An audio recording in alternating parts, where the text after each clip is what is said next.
Setiap hari, uang berpindah dari satu tangan ke tangan lainnya. Di pasar, di jalan, di kehidupan kita sehari-hari. Kita pakai uang untuk banyak hal, belanja, bayar, menukar kebutuhan. Tapi jarang kita bertanya, sejak kapan Indonesia punya uangnya sendiri?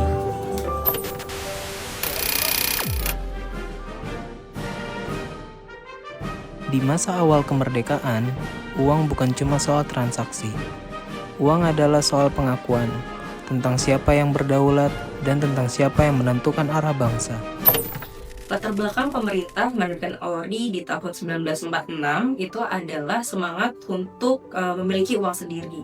Karena uang itu sendiri adalah simbol dari kedaulatan suatu negara, sehingga sebagai negara yang baru merdeka, kita perlu memiliki uang untuk memperkuat bahwa kita adalah negara yang juga merdeka dan berdaulat. Pemerintah memutuskan untuk memiliki ORI karena kita sebelumnya belum punya uang sendiri.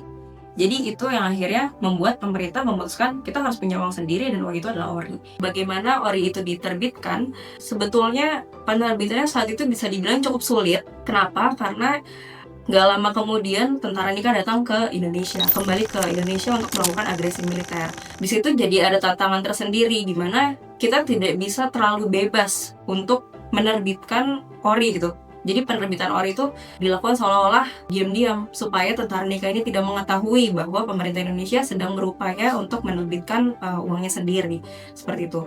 Untuk penerbitannya sendiri, awalnya penerbitan itu dilakukan di Jakarta. Tapi karena ada kendala bahwa saat itu Jakarta sudah terlalu banyak tentara nikah yang datang, kondisi sangat tidak aman, akhirnya percetakan ORI itu yang utama pertama di Jakarta, lalu pindah ke Yogyakarta. Itu yang utama. Lalu kemudian ada kota-kota lain yang digunakan juga untuk mencetak ORI, seperti itu. Tapi tetap saja dalam praktiknya ya, ada kesulitan untuk mencetak ORI. Jadi kita tetap tidak sebebas itu gitu. Jadi ada perjuangannya untuk akhirnya kita memiliki uang sendiri. ORI itu saat itu walaupun sudah dicetak, udah dipindah percetakannya apa segala macam, tapi untuk pendistribusian masyarakat Indonesia saat itu memiliki kesulitan karena ada banyak wilayah-wilayah yang sudah diduduki oleh tentara nikah. Untuk wilayah yang menduduki tentara nikah itu akhirnya menghambat peredaran ORI di seluruh Indonesia.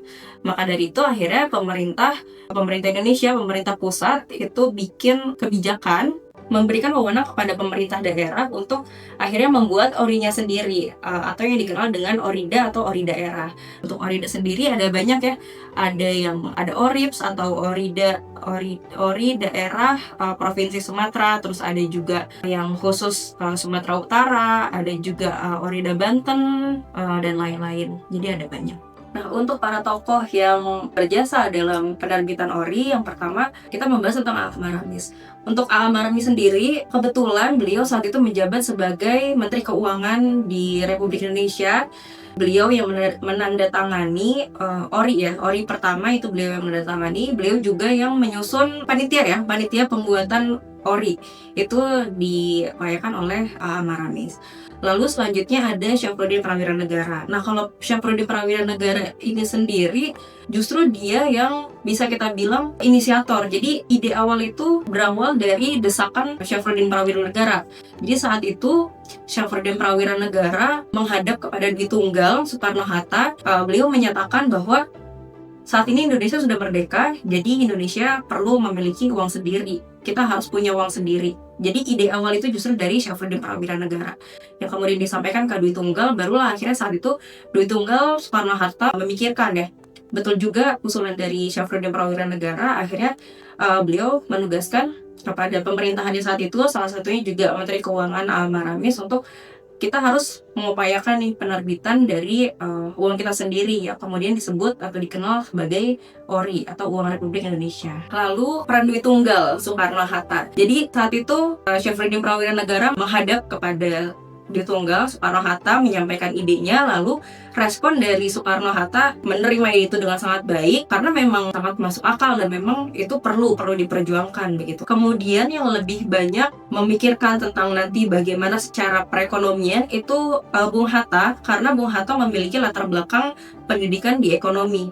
Jadi beliau yang lebih banyak kemudian melakukan perhitungan secara ekonomi, secara matematikanya. Nah, untuk peran Soekarno sendiri, beliau adalah wajah dari bangsa Indonesia itu sendiri. Makanya uang ORI, kalau kita lihat ORI itu memuat muka atau wajah Soekarno, karena Soekarno adalah perwakilan atau sosok yang dijadikan sebagai wajahnya bangsa Indonesia.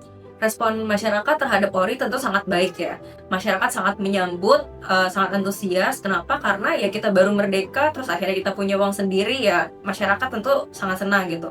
Terbukti juga ketika ORI itu disebarkan, masyarakat juga turut membantu. Ketika ORI itu disebarkan kan tidak disebarkan secara gamblang ya, tapi sembunyi-sembunyi gitu penyebarannya. Bahkan penyebarannya ini kadang tuh ORI ditaruh di dalam karung goni supaya nggak ada tentara nikah yang curiga. Mereka tuh pengedarannya sembunyi-sembunyi dan masyarakat ya saling membantu gitu ya. Walaupun tetap ada dilema juga gitu di masyarakat, karena saat ORI itu akhirnya keluar di tahun 1946, saat itu pula tentara nikah mengedarkan uangnya gitu. Saat itu tuh ada dua mata uang yang beredar. Yang pertama goldennya nikah, yang satu lagi juga ORI gitu. Yang jadi masalah kalau wilayah itu diduduki oleh tentara nikah atau ada tentara nikahnya, masyarakat ketahuan pakai ORI, itu masyarakat bisa langsung sama tentara nikah. Sedangkan di satu sisi mereka setengah hati juga mau pakai uang nikah, karena kan ORI ini uang bangsa kita sudah merdeka, kita harusnya pakai ORI kayak gitu. Bingung juga nih kalau misalkan wilayahnya itu ada tentara nikahnya, kita harus pakai uang ORI atau enggak, karena kalau pakai ORI nanti ditembak.